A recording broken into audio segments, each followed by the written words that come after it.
Good morning, everyone. Thank you for joining. For those of you who are joining us for the first time, my name is Rampal Gill. Welcome to the second day of the 11th Project and Community Workshop. Like yesterday, we have some engaging sessions planned for you today.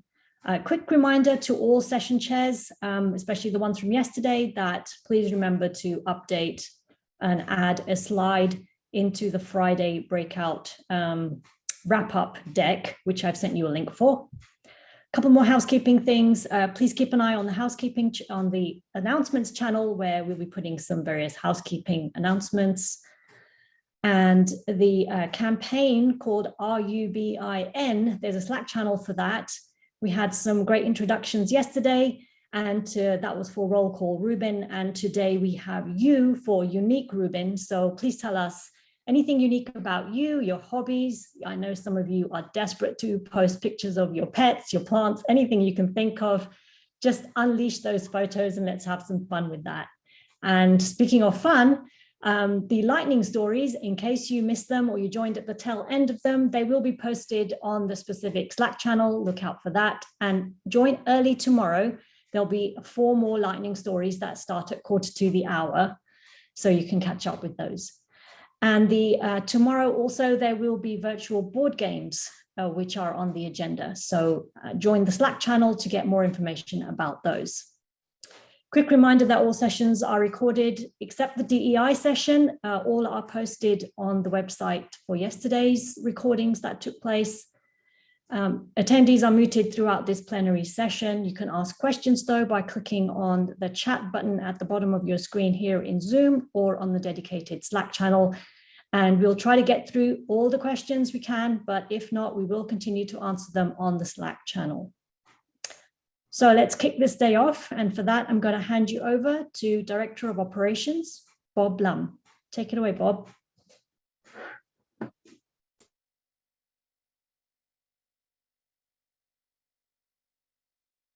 You are muted, Bob. Yep.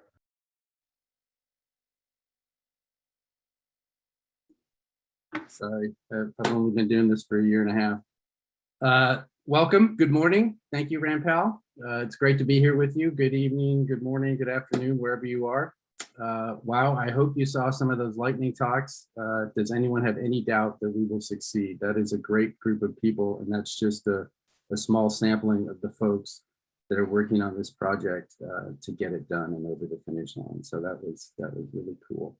So let me give you a brief operations update. I'm presenting on behalf of the whole operations team and of course many people in the community who are working closely with us to make this happen. And just go through a few slides and then we should have plenty of time for questions and answers at the end.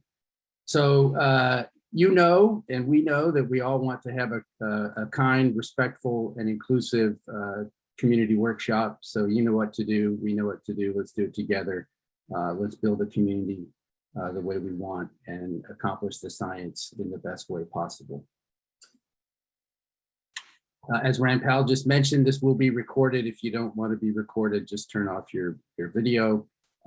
Please do give Slack questions thumbs up if you want to raise the level of visibility of that question, and the ones with the most thumbs will get raised first if we run into any time issues with questions.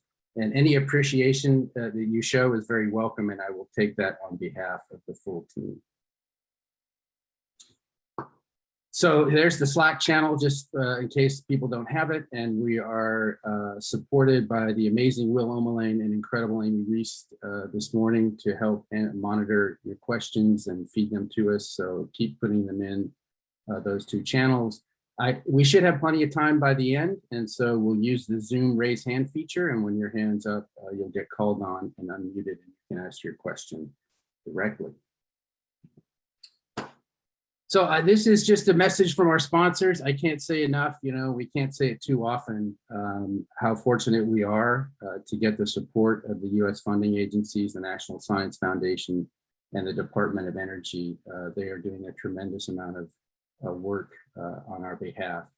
And so just to remind you, by the time we finish the facility in Chile and we have this amazing data management system deployed at the data facility in California, and we have that incredible camera on the telescope, and the full operations program is executed and the survey's done, we'll have spent about $1.5 billion of the US federal funding agency. So that's an amazing amount of support, and I just want to recognize that. We also are incredibly fortunate to have the support of Chile as our host country. We obviously wouldn't be doing anything, and we wouldn't have that amazing site and the potential for this great project without them. Brazil is supporting us through a very important contribution for the long haul network, so we get all that data from Chile up to the US data facility. And of course, our colleagues in France and the UK, CCI&TP3 and LSST UK, are helping significantly with data processing through the survey. And we'll also mention a little bit later on some more details about all the in-kind contributions that are coming in from 34 other international members, which are variously impacting us in a positive way, and improving US science for all of us. So that's great.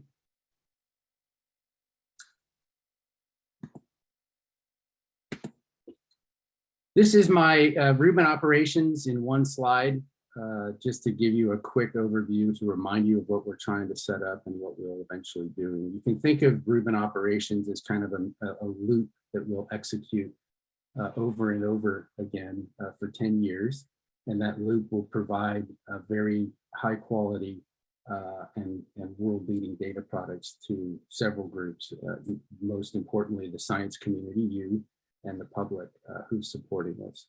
So it all starts, we have basically the four departments or programs. Observatory operations is where it begins. That's all the activity in Chile. That's collecting the data from the night sky. We send that data to our data production team based at the US data facility. Actually, they're distributed all over, but that's where the data will be crunched. They, of course, produce alerts every minute and all through the night, and they will work tirelessly throughout the year to produce data products for the annual data releases. Those data products are checked and validated, verified in detail on short time scales and long time scales by among others, our validation and verification team, which is part of system performance. System performance also includes our systems engineering team and our community engagement team. So the systems engineering team, of course, hugely important in keeping the system running smoothly, but also identifying places that need to be addressed, or even places where we can maybe take advantage of new things to do even better and be more efficient. And the community engagement team is on the front edge, working with you to understand those data products and get your feedback and keep putting that back into the system again to improve it. At the same time, we draw on the science data products and feed them to our education and public outreach group, which will communicate, educate, and engage with the public with those data products. So in very novel online programs, they will be using real science data and engaging the public in how we do science. As well, we'll have a very important citizen science program that the scientists in our community will take advantage of, and connecting with the public to do that. So that's really exciting. And just a note, in case some of you don't know about that, the Rubin Observatory EPO program will be executed through our Noir Lab Communication, Education, and Engagement group. So here are some topics that we will cover today, and we can further discuss in the questions and answers. We will talk about the survey start date. You heard from Victor yesterday about the delays due to COVID to the construction project. We will talk about early science and preview an early science session that will happen later today, and I'll talk about data previews, which are a key to early science. I'll give you some progress with our first data preview, which is with simulated data called Data Preview 0. I'll give you an update on the in-kind contribution program. We've made a tremendous amount of progress in the last year since the last PCW. And then I have kind of just a number of other important operation updates to cover with you. And I want to give you a heads up on some of the great work the Science Advisory Committee has been doing with the operations team to move us ahead. Talk briefly about a new area we're starting up called the Research Inclusion Working Group. And I want to give some shout outs to groups that have really helped us over the last year. So this is the schedule for the construction project and going into operations that you saw yesterday in the plenary from the construction team. Victor Kramendam showed you this. We are now, along with the construction project, understanding the new rebaseline program, adapting the operations plan to that new schedule. And that's what's depicted on this chart, basically in the lower right-hand corner there, you see it. So we need to plan for our full survey operations. We need to pick a date to build that plan around. But we have no illusions that the date that we actually start operations will certainly be uncertain for a while. As you heard yesterday, there is a full plan that will have an early finish sometime around January of 2024, but there's also significant schedule contingency based on risks that still face the project, that it takes a late finish out 6 months into July of 2024. So everything we're doing with the operations plan is fixed to that midway point between those two dates, April 1st, 2024. But in practice, of course, as we go forward, we'll adapt to the situation on the ground. And as the certainty of the construction finish becomes better known, we will continue to revise our plans. So this April date is what we're planning against, but we will continue to adapt as we go forward. It's the midpoint again between the early and late finish dates. I just wanted to mention that we actually do have a detailed plan involving the construction team and the operations team, and how the construction team ramps down and the operation team ramps up. So you shouldn't think of the start of operations as a date where everyone was working on construction on one day and everyone's working on operations the next day. In fact, it's a rather complicated, comprehensive plan where people are ramping up at different levels depending on what their activities are. And some of them finish before others. For example, the EPO team will finish at the end of fiscal year 23. Okay, yeah. So, yo creo que por el momento estaban las cosas que me aparecieron. Por favor. So the EPO team, for example, will finish earlier than the rest of the construction team and onboard into operations. And similarly, the other teams that you see here will have ramps that continue at different levels and come on. So as things happen on the construction project, what will likely happen is that certain teams might have to adjust their ramps while other teams can stay in on the current track. So we will start further our discussion with early science today. We have a session later on at about 1:15 Pacific time called Early Science with Rubin. You can click on that link there, of course, and go to see the agenda for that. It's hosted by Leanne Guy, Jelko Ivasic, myself, and Michael Strauss from the SAC, who will participate as well. Our overarching goal is to enable the community to do science with commissioning and early and science validation data early in the first year of operations, and including alerts that will be available. So we will outline our current expectation of when data will be available, with an emphasis on the uncertainty that different data will be available at different time or over some range of time that will become more clear as we go forward. In commissioning, it's important to understand that the commissioning team itself will decide what data are actually taken. Of course, they're going to be talking about that with the community, and there is a community observing strategy session for commissioning later today, for example. But once they have taken the data and the data is finished for a given phase in commissioning, the operations team then will package it up and release it sometime after that as a data preview or a data release. So this is the same schedule again, but now I've added the data preview and data release dates down there at the bottom. So we think of data previews, for those of you who haven't heard us talk about that before. They're like a data release, but they're a little bit less certain to what they will actually include by the time we get there and when they'll come out. But they're meant to foreshadow what data releases in operations look like. We have a series of these, and they serve two main purposes. One is to prepare you, the community, and to let you do science, prepare you for the beginning of the survey. But it's also to prepare the operations team so that we know how to run everything and that we're up up running at scale by the time the survey starts. So we have 3 data previews, 0, 1, and 2. Data preview 0 there is certain because it's simulated data, and I'll talk a little bit more about that in a minute. And we've broken it down into 2 phases, point 1 and point 2.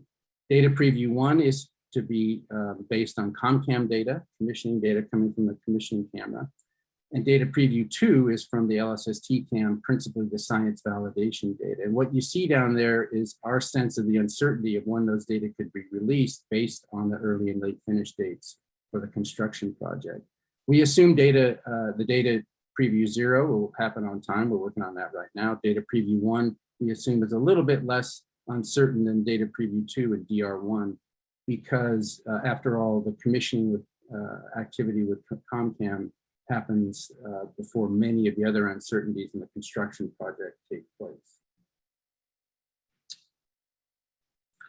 So for a little bit more detail on what's included in each of those previews and the release, they show this table here. It shows the basic data products that are defined in the data products definition document. And then by data preview, we show again what we expect to include in each one of those. So successively more data products as we go forward in time, including eventually alerts, which it shows alerts live there for data preview 2. I think that really means live, but with some significant latency. So you could call it quasi-live, I guess. But certainly by DR1, we'll be taking nightly data and producing alerts.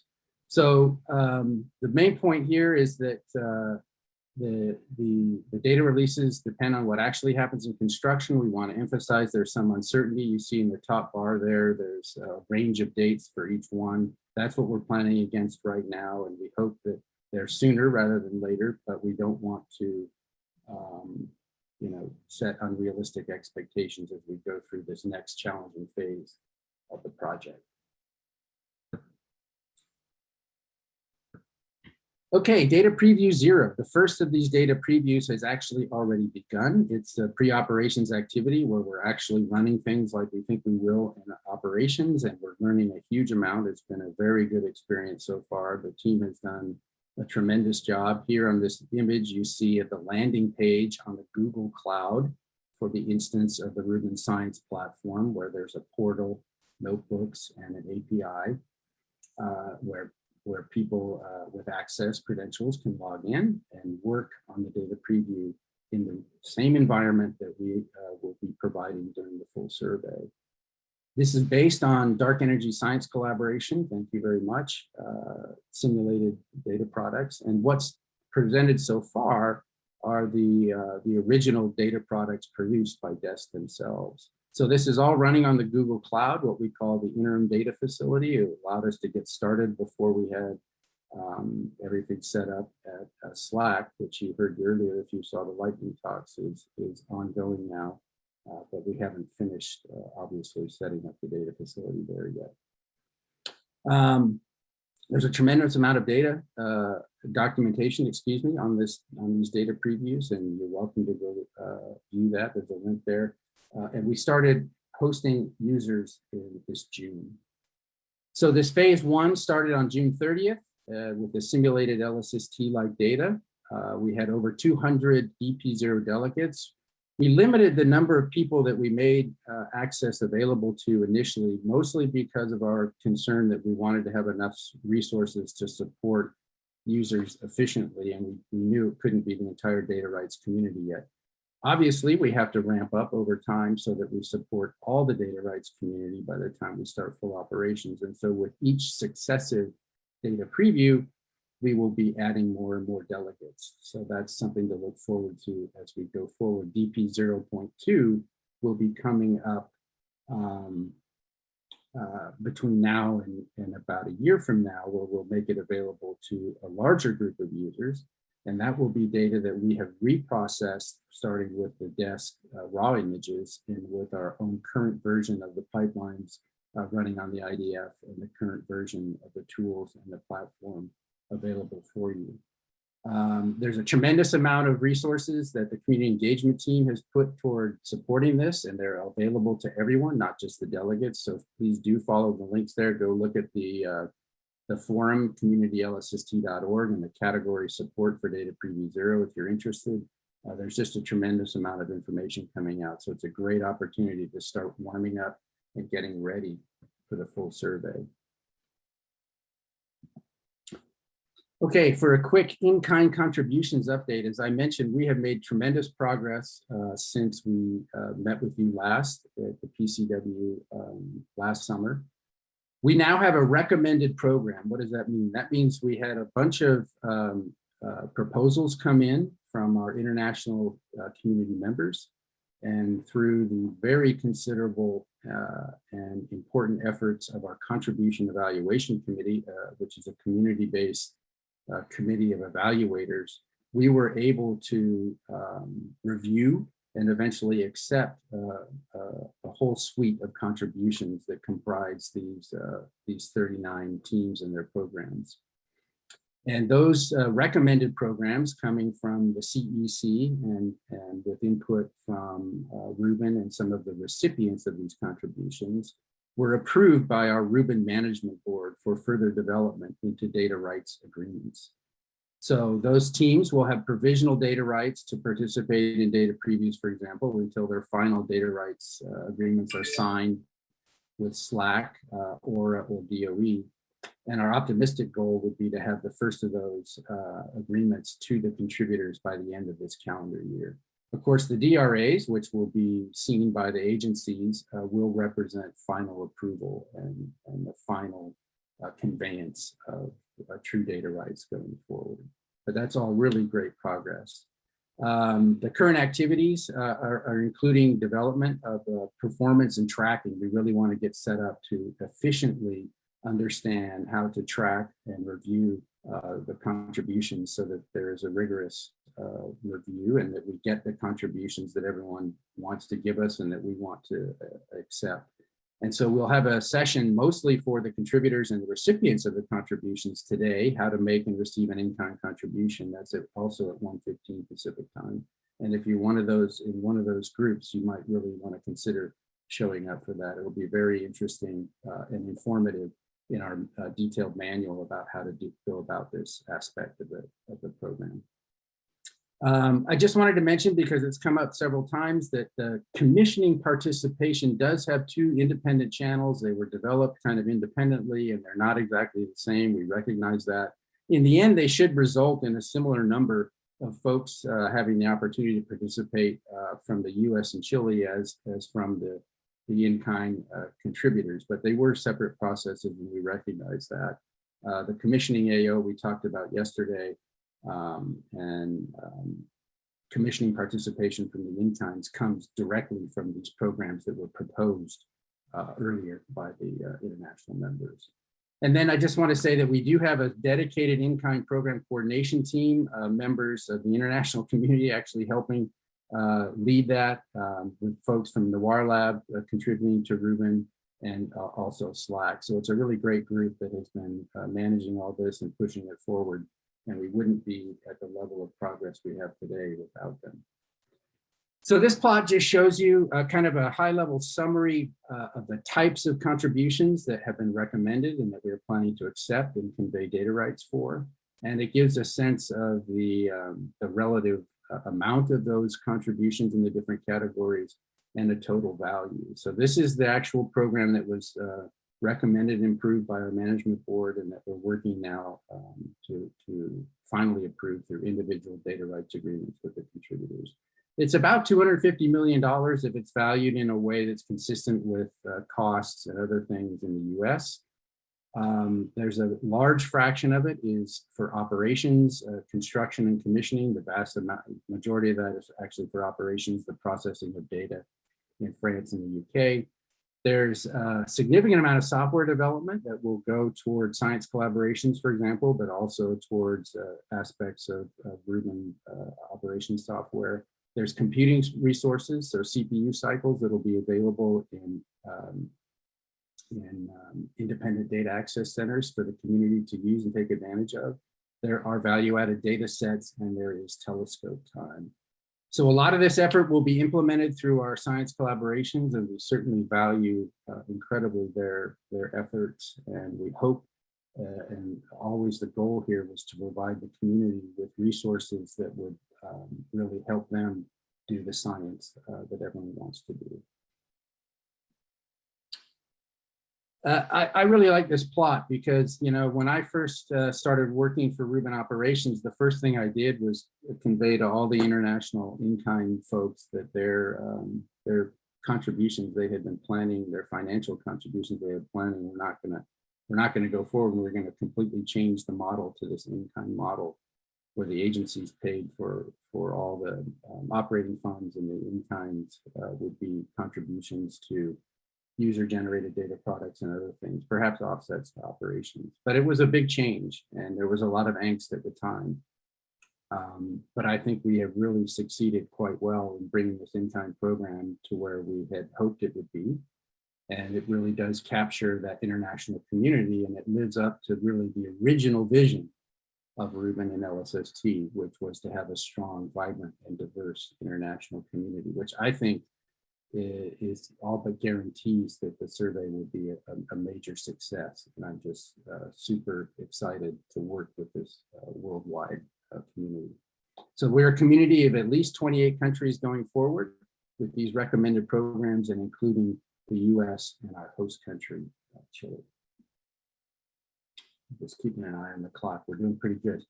Okay, some quick operations updates. Rubin Operations will review its full operations plan. Will basically present the full survey through post operations to NSF and DOE this January. So there's a lot of effort.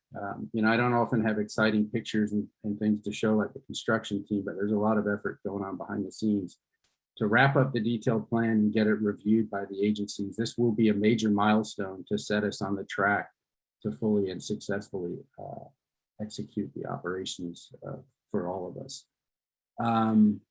One of the interesting parts about this is the Rubin part from the NSF funded operations will be done through NSF's Noir Lab. And so all of Noir Lab is going through this proposal process too, at least for the first 5 years of funding of the next 10-year period. So it's a big deal. There's a lot of work going on. Ultimately, I'm sure we'll be successful. And we will present on our side, not only for the NSF funded stuff, but the DOE plan as well. And we're looking forward to having that behind us, but it's all in the works. You heard yesterday, if you went to the alert broker session, that we have the construction team led by Leanne Guy has selected the community alert brokers for the operations phase, and we're really excited about this. These look to be very competent expert teams that have developed these brokers, and in most cases are already working with large data sets like ZTF. So that's Antares at Noir Lab, Alerce and our colleagues in Chile, Lasair at the UK, Pitt Google in the US, Fink is a French broker, Ampel a German broker, and Babelmool is an innovative broker being developed by the folks at Caltech. So those are the full alert stream brokers. That's great news. We can now move ahead with certainty about what that's going to look like. And there's two downstream brokers, SNAP, which is working on solar system science, and POI, Points of Interest, is a broker that's interested in setting up a place where you can go and look for information on variability in objects in specific points of interest, nearby galaxies and other places. So those downstream brokers would work by collaborating with one of the main community brokers. And we certainly endorse all of them going forward. A big thing that we've been working on that some of you may have heard about, but maybe others haven't, is Rubin-Euclid derived data products. So we have a working group. Jean-Charles Coulommiers from Euclid and Leanne Guy from Rubin have been leading this. It's been going on for more than 6 months. They had a very in-depth community forum supported on the Discourse platform, and there's a link there if you want to go check it out. This is a science-based activity to look at combined data products and what could be done to advance science beyond what either of the two individual surveys could do. It's really exciting. They're wrapping up that activity now, and sometime early this fall, they hope to present a report, maybe even a published paper on that what this could look like. And so that is super exciting for our two communities. The derived data products would be shared with everyone in the two communities. And next up, of course, is perhaps a more challenging phase about how we would actually implement those. Some derived data products are just pointing out what can be combined from extant data products, but others, of course, might want to be derived, developed jointly, and that's a more involved discussion about how to do that. So we're working on that, and we'll be working on that. Maybe by the next PCW, we will have some update for you on that. But by the way, there's a synergy session that we'll talk more about this on Thursday, and we may even hear mention of Rubin and Roman synergies as well. So that's coming to Aura in the auspices of Noir Lab and Space Telescope Science Institute have been talking a lot about possible synergies between the two surveys. More in that case, specifically about the astronomical science, not the dark energy science. The Survey Cadence Optimization Committee is making huge progress. I've been following this along by reading and following their emails. It's really super exciting. This is another community-based, super important committee that's working with the scheduling team and the OpSim team on Rubin to develop what will be the initial cadence. They will report that this December, and we should be able to talk about it at the AAS in January.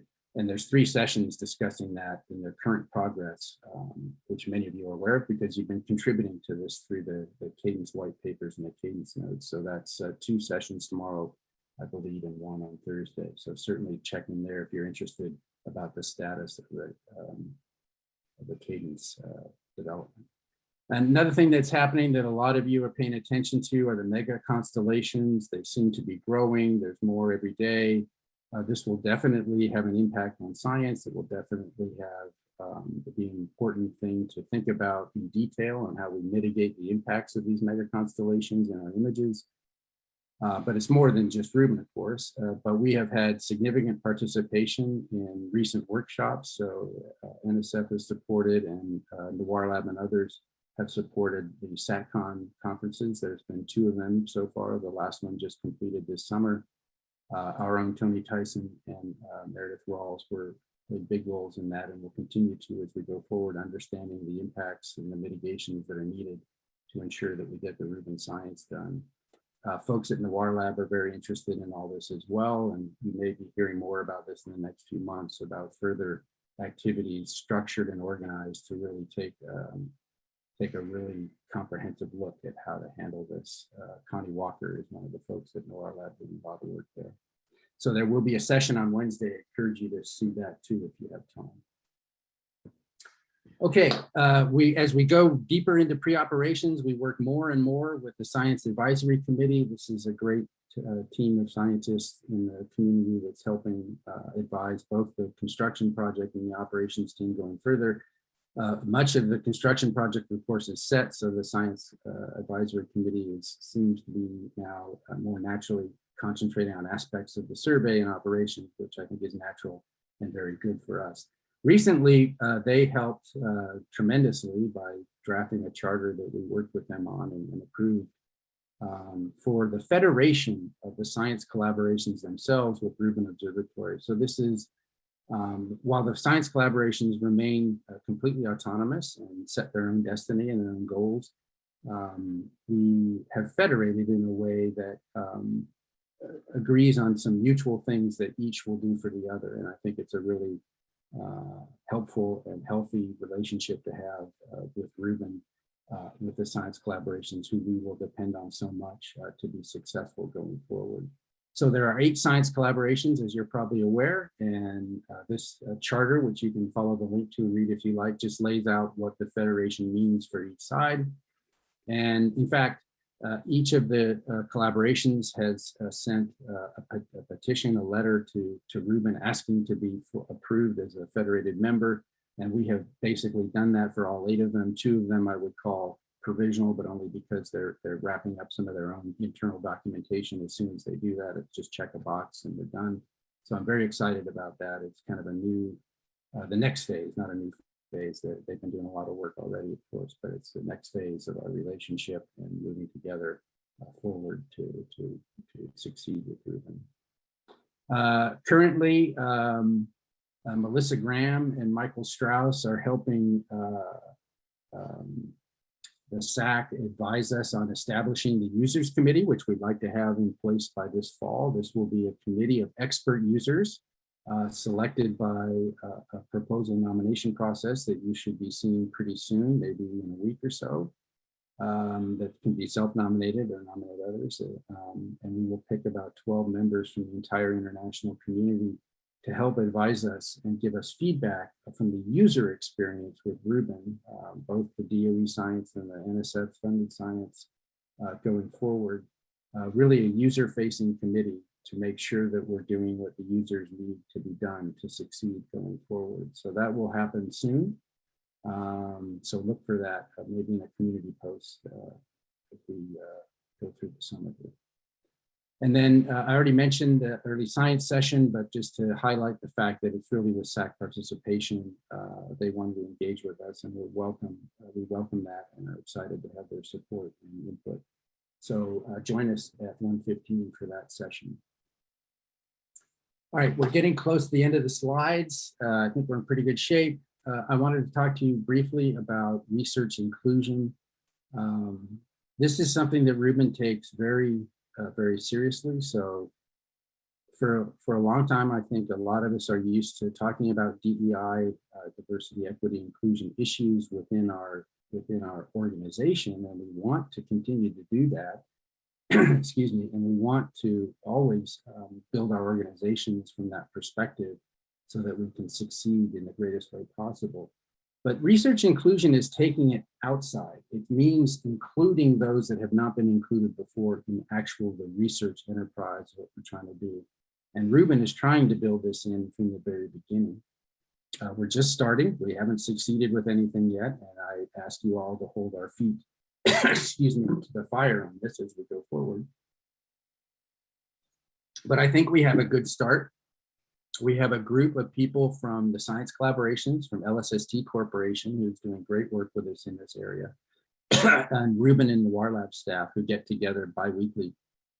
And we've currently set up a program that's focused on DP0 and specifically reaching out to individuals and institutions from underserved and under-resourced places in the US to get them involved in DP0 and support them directly with some specific support. We're looking to for novel ways to do financial support of them, but right now we're supporting them with resources and tools to understand DP0 and how to get involved, giving them a little extra help to plug in.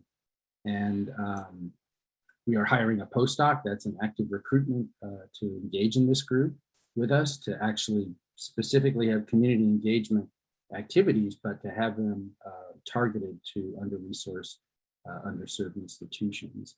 That postdoc will be part of a cohort led by Darren Norman, who's a research inclusion expert and the CSDC Deputy Director at the Wrapup. And so we're super fortunate to have Darren and her efforts helping to guide us in this area. This cohort of postdocs will include sociologists, and we've already hired one, who will work on best practices and understanding what we're doing right and what we can do better. And so it's really, I think, a promising activity going forward. Excuse me. And I just wanted to note that Rubin Management, of course, will be participating later this week in the PCW Anti-Racism workshop.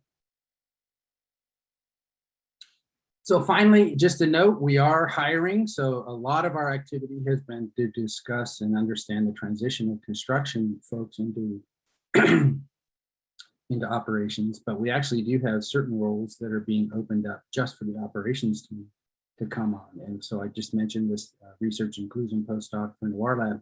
We're excited to say that we have at least 2 tenure track astronomer positions that will be opened up this fall at Wrapup to support Rubin operations in the community engagement area. So look for that soon, maybe in a month or so.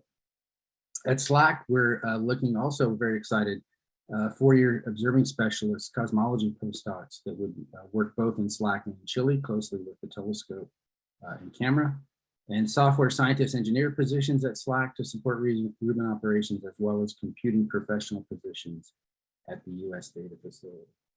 So let me end the slides by saying a huge thank you boy, to everyone in the community, but specific groups that have done a tremendous amount for us this year. The Contribution Evaluation Committee, can't say enough about what they did to review and provide input to us on the in-kind contributions. The Science Advisory Committee, as I said, doing more and more with us and really helping us line up some important aspects of operations as we go forward. The science collaborations and the chairs always giving us input either directly to us as an operation team or through one of these other bodies that they all help support. So it's tremendous. We talk with Fed Bianco all the time. That's really helpful. The Survey Cadence Optimization Committee, this is really starting to look more and more focused on operations and what's going to happen as we go forward. So we're really excited about the work they've been doing. And that, again, there's a bunch of really dedicated scientists in the community that are helping drive that optimization of the cadence and feeding that into the scheduling and operations ops sim team on the project. So that's super great. And then finally, I just want to thank NSF and DOE again, not just the institutions, you know, the support, their financial support they're giving us is just incredible. But I just want people to know that we work with some really great program officers at NSF and DOE directly. And these folks, you know, they have a very hard job making resources available to us, but I want to assure you that they really work to solve problems and they think about you guys all the time and they work with us to try and do as much as we can. So they're out there and I just wanted to give a shout out to them. Thank you very much. I will stop there and we will take your questions. All right. On Slack, you have quite a few questions. The top question and the first one was in from Mario, and it's got lots of upvotes. Is there a list of recommended or approved in-kind contributions available? There is a list. It's comprehensive, but we haven't made it available directly yet, but we intend to. So we will put summary information against the who, the what, and the where, and we will make that available. Probably we could do that pretty soon, but we're just finishing up some of the aspects of lining up the programs and getting them on this next track of officially starting to implement their programs. So then the next most popular question is from Meg. Do you want people to unmute and ask the question themselves, Bob? Is that good? We have time for that. That would be fine. So I don't know if Meg wants to unmute or if she wants me to read it. Or has she dropped off? Because I don't see her in the list anymore. Okay, I will ask. Data Preview 0 does not have simulated solar system detections or alerts. So there will be a portion of Rubin user community that won't be getting up to speed or getting their hands dirty with data products and the Rubin Science platform until DP1. How is the community engagement team and operations planning to support getting that community up to speed while also supporting the more experienced part of the community? So, I mean, I won't refute anything she says there. It's certainly true that we don't have a DP0 that supports directly the solar system group. All I can say is we will do our best moving forward when we have data and data products to support them with, that we will concentrate on making sure they understand what's there and what we can do to help them. And Melissa has also given some answers in the Slack channel. Right. I should say that any of the Rubin team should revise and amend any of my answers. Feel free to jump in. Robert Nikuta asked about the scale on slide 17. I think Phil's answered that sufficiently in the Slack channel. And the next upvoted one is also from Meg. So 31% of international in-kind contributions are software contributions. How much of that effort goes to support the science collaborations? Is that mostly in pre-selected software contributions or in software effort that can be flexible for those that might have software ideas or needs? And Phil was answering this in Slack a little bit. Yeah, maybe Phil could say a few words to everybody because that's an important question. Yeah, happy to. So the software development effort that is in the program, about a quarter of it is flexible in the sense that it can still be assigned where it's needed. We call it the general pool software development effort. Of the other 3/4 that already has been assigned, there's about 10% going to the observatory and about 65% going to the science collaborations. There's quite a lot of enthusiasm for contributing to the LSST science collaborations, which was great. So we saw that come in, and then we'll be working hard to make that work.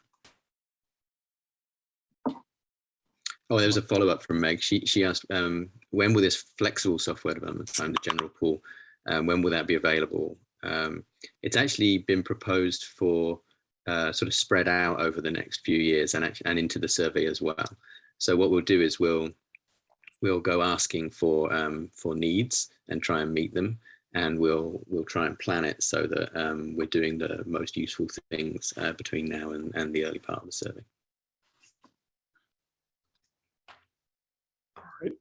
Tim mentioned our build engineer post, which wasn't on your slides, Bob, but it is a role that goes into ops. We are interviewing at the moment, but we're also hiring somebody. And then there's a Brant Robertson. Brant, did you want to ask your question on here, or shall I read it? I can try to ask it. Go for it. So the slides show that there are about 5,000 users in the United States that are expected. And I was just wondering how you expect that the scientific research to be performed by those users will be funded. Has Rubin engaged with the NSF and other funding agencies to understand the funding opportunities needed to support community science with Rubin by US-based researchers? Yeah, great question, Brent. Look, we talk to NSF and DOE all the time about this issue, and we don't have a magic bullet right now, but I think one answer is certainly the AAG program. I expect that those grants will ramp up. Maybe Rubin will be one of the more successful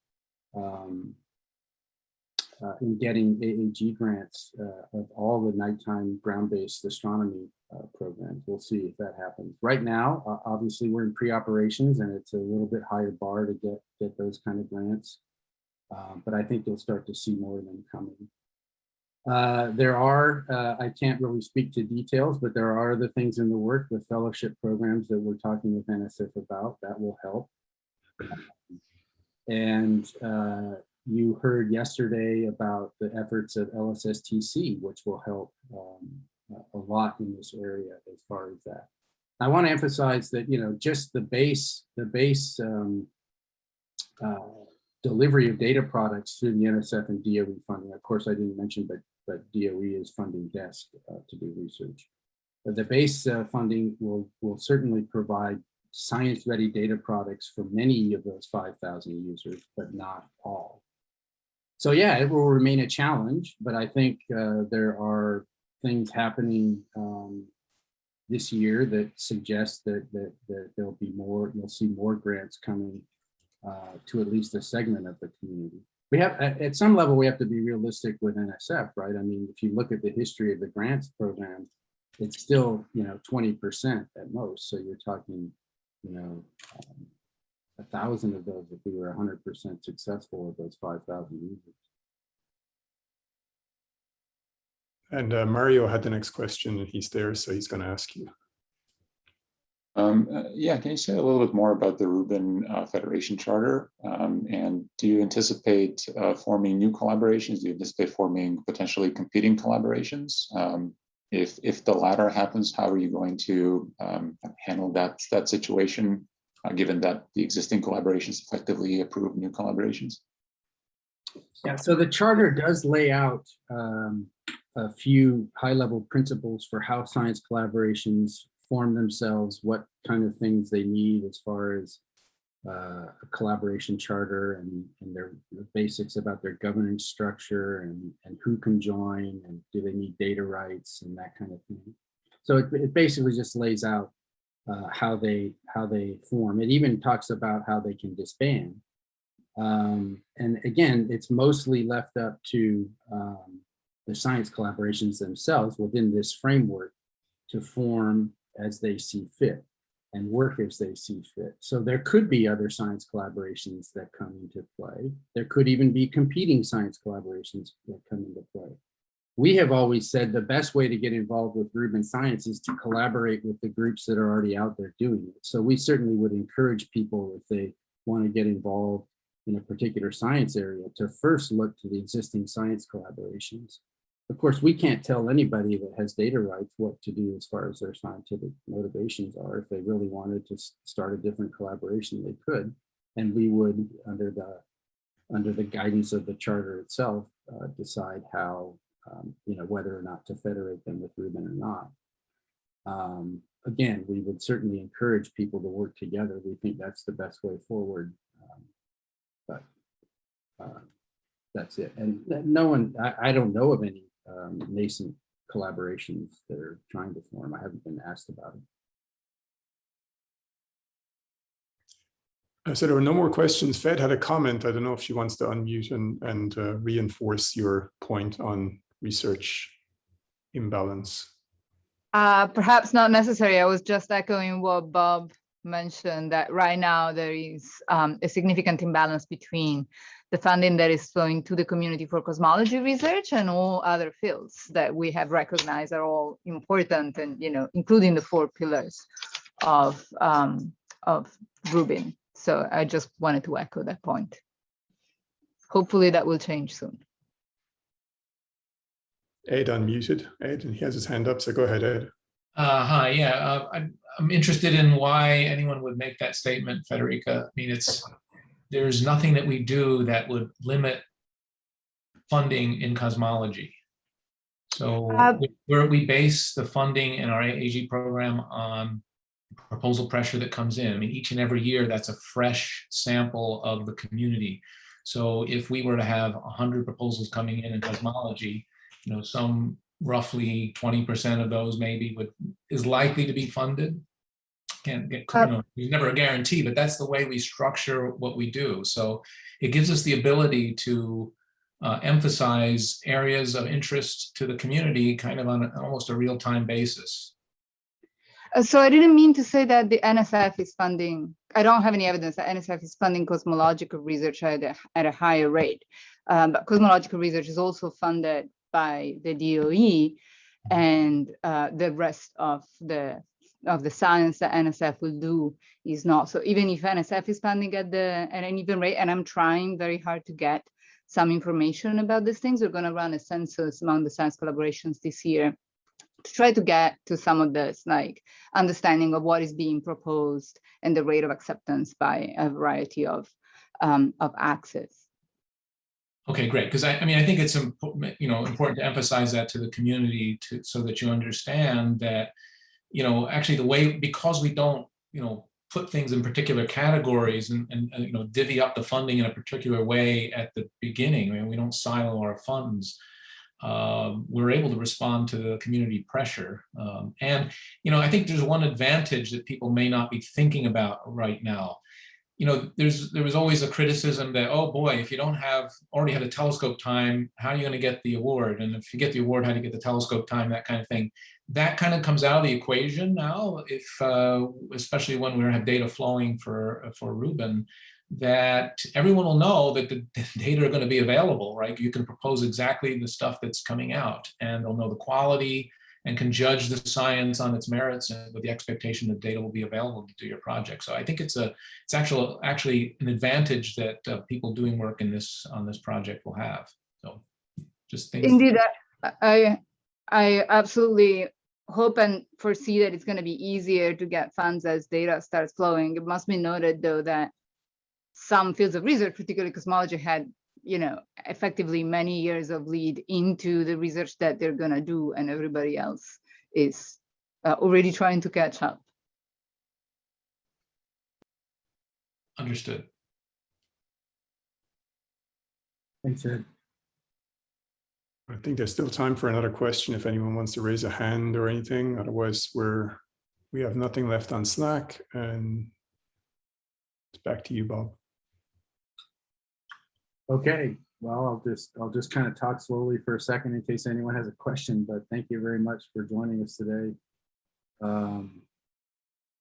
let's just hope we get started on this critical path and we start running down the field toward the end zone. It's super exciting what's happening, and I know you want to be there. I know you want to get the data, and we want to get it to you. So stay safe, enjoy the rest of the meeting, and we'll see you online. I'll just do a quick wrap up for the end of this session. Thanks a lot, Bob, for your presentation and for everyone that contributed and attended.